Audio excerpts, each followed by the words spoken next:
देख रहे थे कि एक बूढ़ा और बूढ़ी जो कुछ विचित्र आकार के हैं, दिख तो रहे बूढ़ा बूढ़ी, लेकिन आकार इंसानों जैसा नहीं था।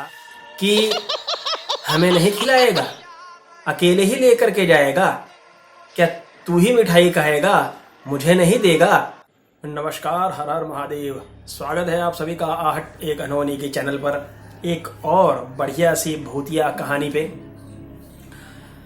आप लोगों के साथ में इस चीज की चर्चा बहुत पहले ही कर चुका हूं, कई सारे वीडियो में इसके बारे में चर्चा हुई है कि कभी भी कोई भी ऐसी मीठी चीज, और वो भी खास करके सफ़ेद चीज जो होती है और वो भी मीठी, उसको कभी भी भूत बाधित इलाकों से लेकर के नहीं जाना चाहिए।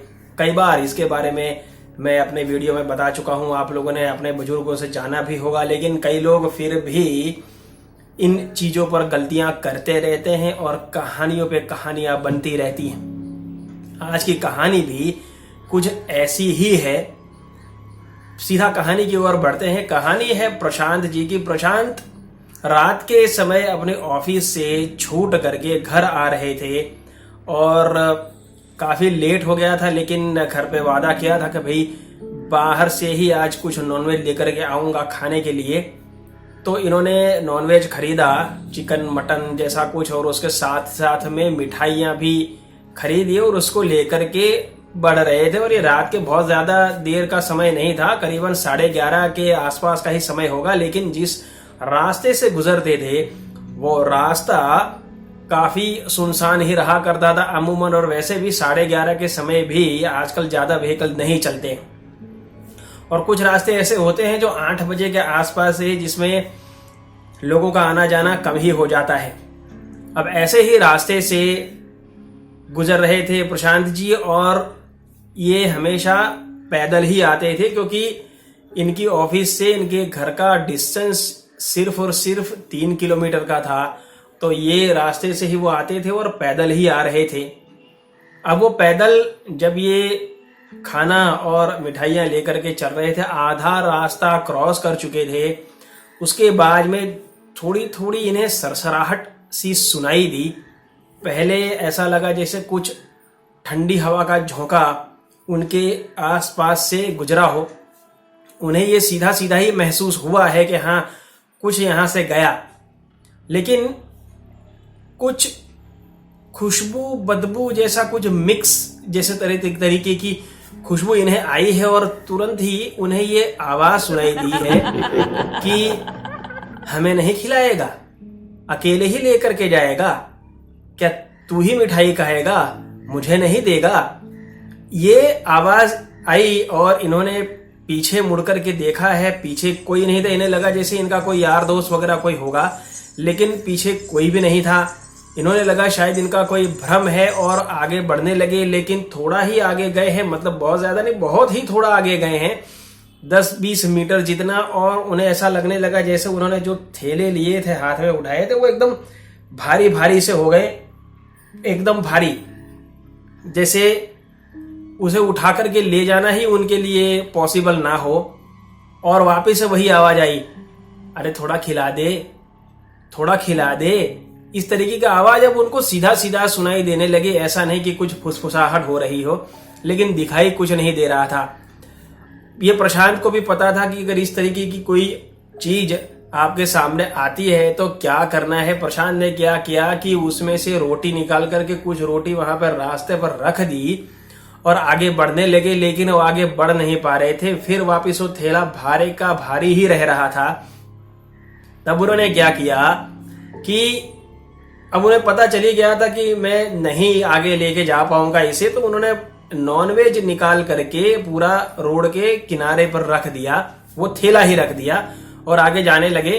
तब वो थोड़ा रिलैक्स हुए और आगे जाने लगे। उनको लगा कि हाँ अब सब ठीक है। लेकिन कुछ ही दूरी पे जाने के बाद में फिर से आवाज आई कि मुंह मीठा कौन कराएगा, मुंह मीठा कौन कराएगा। इसे सुनने के बाद उन्हें पता चले गया कि मैं इस तरीके से तो घर पहुंच ही नहीं पाऊंगा।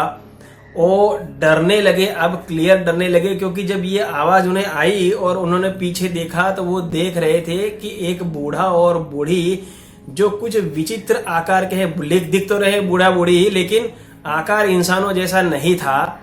हाइट उनकी काफी ज्यादा थी, लेकिन एक जेंट्स लेडीज थे ये तो पता चल रहा था। लेकिन उन्हें देख करके ही एक मन में बहुत ज्यादा डर बैठ गया प्रशांत जी को, और उनको लगा कि ये उसे वहां से जाने ही नहीं देंगे जिंदा, और उसने तुरंत मिठाई वहां पर छोड़ी है और तुरंत भागे हैं वहां से तेज तर्रार, और अपने घर पहुंच गए हैं। दोस्तों, घर पहुंचने के बाद 2 दिन तक लगातार प्रशांत को बुखार रहा है। देखिए यहाँ पर ये चीज है कि इनको किसी ने भी परेशान नहीं किया है। उन बूढ़ा बूढ़ी ने इनका पीछा नहीं किया था जब इन्होंने मिठाई छोड़ दी, इनको आकर के परेशान नहीं किया है, इनको आकर के दिखे नहीं है, कुछ भी नहीं है, लेकिन ये इनका पूरा डर ही था, जिस डर की वजह से ये बीमार पड़ गए। और कुछ दिनों के बाद में अपने आप ही धीरे धीरे उन चीजों से रिकवर हुए। हालांकि इनका आने का जाने का रास्ता वही है, लेकिन उन्होंने समय बदल दिया है। अब उतनी देर रात उस रास्ते से नहीं गुजरते हैं, और खाने पीने की चीज तो बिल्कुल भी अपने पास में लेकर के नहीं चलते हैं। अगर विश्वास नहीं है और अगर आप चाहते हैं कि आप ऐसी भूतिया घटना अपने साथ होता हुआ देखें, तो जरूर से ये काम करें। सफेद रंग की जो मीठी चीजें होती है, चाहे दूध ही समझ लीजिए, दूध है, दही है, रसमलाई है, रसगुल्ला है, कोई भी चीज आपको ऐसा लगता है कि ये प्रेत बाधित जगह है, वहां जाकर के लेकर के चले जाइए और खेल देख लीजिए। आपकी कहानी भी यहीं सुनाऊंगा बड़े प्यार से। विश्वास ना हो, खैर चलिए छोड़िए, इन सब चीजों पे बहस करने से कुछ नहीं होगा, क्योंकि कई लोग ऐसे होते हैं जो इन चीजों पे वही बहस करते रहते हैं कि भाई हमने देखा नहीं। लेकिन जो देखते हैं ना, उनकी कहानी सुन के समझो, वो अनुभव को अपना ही अनुभव समझ लो, खुद के अनुभव में उसको ढालने की कोशिश ना करो, क्योंकि कई बार कहानी कहने का मौका नहीं मिलता। आहट एक अनहोनी की चैनल पर भूतिया कहानियों का सिलसिला चलता रहेगा। मिलते हैं अगले एपिसोड में एक ऐसे ही बेहद डरावनी भूतिया कहानी के साथ में। तब तक के लिए धन्यवाद। हर हर महादेव, जय श्री राम।